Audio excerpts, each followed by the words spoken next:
आरफा चालाकी का मुज़ाहिरा करती है और मुज़ाहिरा करते हुए कहती है कि अब निकाह होगा बल्कि मंगनी नहीं होगी। जिस पर शामी काफ़ी हैरान होता है क्योंकि शामी का तो मकसद ही कुछ और है, क्योंकि वो उसके साथ शादी करना ही नहीं चाहता। जिसकी वजह से आप देखेंगे कि आगे से वो अपनी माँ को कहता है कि हमारी बात सिर्फ और सिर्फ मंगनी की हुई थी, लेकिन ये निकाह वाली बात आखिर कहाँ पे आ गई।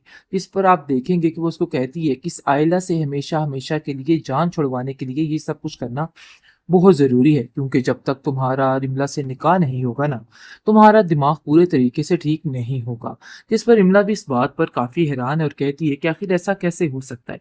इतनी जल्दी ये फैसला कैसे बदला जा सकता है? वो जाकर शामी को बोलती है और कहती है, खुदा का वास्ता है, अभी भी कुछ बोल लो, अभी भी कुछ नहीं बिगड़ा है। मैं सिर्फ चाहती हूँ कि तुम बोलो और सब ठीक हो जाए। जिस पर वो कहता है कि नहीं, अब हमें आवाज़ उठानी ही होगी, क्योंकि कहीं न कहीं वो आइला से बहुत ज़्यादा प्यार करता है, लेकिन सिर्फ़ अपनी माँ के खौफ की वजह से वो बोल नहीं पा रहा। दूसरी तरफ ओन काफ़ी खुश है कि रिमला से उसकी जान छूटने वाली है। और वो कहता है कि रिमला देखो, मैं बहुत खुश हूँ, तुमने बहुत सी यानी कि मुझे तंग करने की कोशिश की है, लेकिन यकीन मानो आज मेरा दिल इतना मुत्तमिन है कि तुम शामी के साथ शादी करने जा रही हो।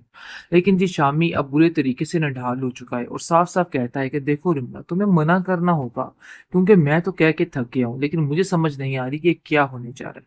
दूसरी तरफ आयला जो है वो उनको कहती है कि मुझे समझ नहीं आ रही कि कब तक ये सारी आजमाइशें मेरे ऊपर आती रहेंगी। आखिर यहाँ रह के मैं सिर्फ यही देखती रहूंगी और मुझे देख देख के पता नहीं क्या होता रहता है। जब मैं इन दोनों की खुशियों को देखती हूँ तो मेरा दिल खून के आंसू रोता है। जिसको सुनकर जोया उसकी बहन कहती है, तुम्हें फिक्र करने की जरूरत नहीं, अपने हौसलों को बुलंद रखो। देखो, इस तरीके से परेशान रहोगी तो कुछ भी हासिल नहीं कर पाओगी। तुम्हें आगे बढ़ना है और सिर्फ आगे बढ़ना है, तुम्हें इन लोगों की तरफ ध्यान नहीं देना। और वैसे भी जो कुछ हो रहा है ना, ये सब कुछ वक्ती है, इस चीज को समझो तो ही बेहतर है, क्योंकि ज़्यादा देर तक आरफ़ा आंटी जो है वो इस लड़की रिमला के साथ भी नहीं रह सकती। ये बात तो बिल्कुल तय है, इसलिए तुम्हें परेशान होने की बिल्कुल भी ज़रूरत नहीं है और ना ही किसी बात को अब फ़ज़ूल सोचने की ज़रूरत है। इन चीज़ों के साथ क्या करूँ? उसको आगे से रोमैसा कहती है कि मैं खुद बात करती हूँ बीजान से और उनको कहती हूँ कि आखिर ये शादियाने हमारी ज़िंदगी को अवजार कर रहे हैं और हमें कितनी तकलीफ़ हो रही है। ये ढोल बाजे हर चीज़ से हमारा दिल बैठा जा रहा है। जिस पर आप देखेंगे कि आइला अपनी माँ से कहती है कि मुझे इन सब चीज़ों से कोई फ़र्क नहीं पड़ता, तो आपको इन सब चीज़ों से क्यों फ़र्क पड़ रहा है? आप छोड़ दें, इन लोगों को खुशियाँ मनाने दें। लेकिन ये बात याद रखें शामी कि इन लोगों को खुशियाँ कभी रास नहीं आने वाली हैं। इनके दिल में ये बातें इस तरह बैठ जाएँगी और रच बस जाएँगी कि सब खत्म हो जाएगा। बहुत ज़्यादा परेशान हो चुकी है आइला, अंदर से तो बिल्कुल टूट चुकी है, लेकिन ऊपर से कुछ नहीं दिखा रही। आरफ़ा उसको कहती है कि अब तो खुश हो ना, देखो शामी की ज़िंदगी में खुशियाँ किस तरीके से लौट आई हैं। हर तरफ शादियाने बज रहे हैं और हर तरफ तन यानी कि शोर-ओ-गुल।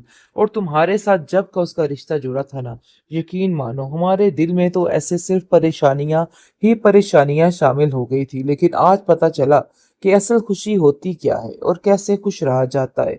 काश तुम भी इन चीजों को पहले समझ जाती और सब कुछ ठीक हो जाता, लेकिन तुम कभी भी सुधर नहीं सकती हो। अभी भी तुम ओन के साथ जो हरकतें करने फिर रही हो ना, इन सब चीजों का मुझे बड़े अच्छे तरीके से पता है। तुम बिल्कुल भी परेशान ना हो, अब तुम्हारा रिश्ता कहीं भी नहीं होने वाला और तुम इधर ही बैठी रहने वाली हो। आगे से रुमैसा अरफा को कहती है कि तुम्हें शर्म नहीं आ रही ये बात करते हुए? शायद तुम्हें खुदा ने बेटी नहीं दी, तो इसलिए तुम्हें इन सब चीज़ों का अंदाज़ा भी नहीं कि बेटी की नसीबों से क्या डरा जाता है और क्या किया जाता है।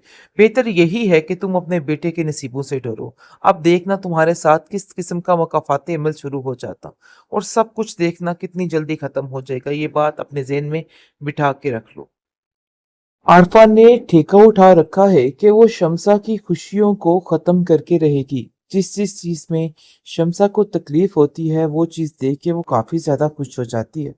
और आप देखेंगे कि किस तरीके से अजियत पहुंचाने की कोशिश कर रही है, और वो चाहती है कि बस आयला की जिंदगी ऐसे तबाही की तरफ आ जाए कि सब कुछ खत्म हो जाए। लेकिन रिमला इस बात को बड़े अच्छे तरीके से समझ रही है कि उसकी फूफो जान क्या करना चाहती है। वो बार बार आयला को आके तसल्ली देती है और कहती है कि आयला, तुम्हें परेशान होने की कोई ज़रूरत नहीं है। ये कभी मत सोचना कि मैं तुम्हारे खिलाफ हूँ, मैं ऐसा कुछ भी नहीं करना चाहती। ये सब कुछ मेरी मर्ज़ी के खिलाफ हो रहा है।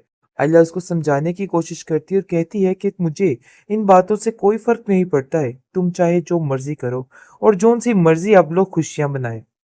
लेकिन बहुत जल्द आइला बात कर देगी ओन से और कहेगी कि रिमला तुमसे प्यार करती है और इस चीज़ को समझने की ज़रूरत है और तुम अपने ज़हन में ये बात बिठा के रख लो कि तुम्हें उससे शादी करनी ही चाहिए। वो लड़की इतनी खराब नहीं है जितना तुम समझ रहे हो।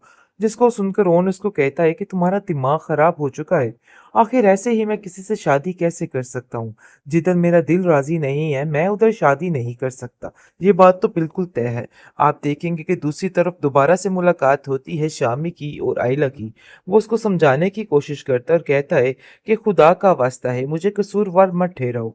मैं अकेला इन सब चीज़ों में शामिल नहीं था, बल्कि हमारी माँ को सब पता था, लेकिन वो उनका दिल ही नहीं था कि तुम मेरी शादी तुम्हारे साथ रहे। लेकिन जी आप देखेंगे कि रुमैसा कहती है कि मैं तुम्हारा शामी से यूँ बातचीत करना बिल्कुल भी पसंद नहीं करती। ये बात तुम अपने ज़हन में अच्छे तरीके से बिठा लो। इन सब चीज़ों पे साइड पे हो जाओ तो ही बेहतर है। लेकिन जी ज़ोया अपनी माँ को समझाती है कि उसके दिल में अब ऐसा कुछ भी नहीं है। आप बिल्कुल बेफ़िक्र हो जाएँ। आपको आइला पे यकीन करना होगा। आइला आपको धोखा नहीं देगी। लेकिन जी आइला इतनी परेशान है कि वो खुद नहीं समझ पा रही कि वो क्या कर रही है और कहती है कि मैं खुद इतनी बेबस हो चुकी हूँ कि मेरी समझ से हर चीज़ बाहर हो गई है। इन सब चीज़ों को समझना मेरे लिए बहुत ज़्यादा मुश्किल है। मैं अब इन चीज़ों के साथ क्या करूँ? उसको आगे से रोमैसा कहती है कि मैं खुद बात करती हूँ बीजान से और उनको कहती हूँ कि आखिर ये शादियाने हमारी ज़िंदगी को अवजार कर रहे हैं और हमें कितनी तकलीफ़ हो रही है। ये ढोल बाजे हर चीज़ से हमारा दिल बैठा जा रहा है। जिस पर आप देखेंगे कि आइला अपनी माँ से कहती है कि मुझे इन सब चीज़ों से कोई फ़र्क नहीं पड़ता, तो आपको इन सब चीज़ों से क्यों फ़र्क पड़ रहा है? आप छोड़ दें, इन लोगों को खुशियाँ मनाने दें।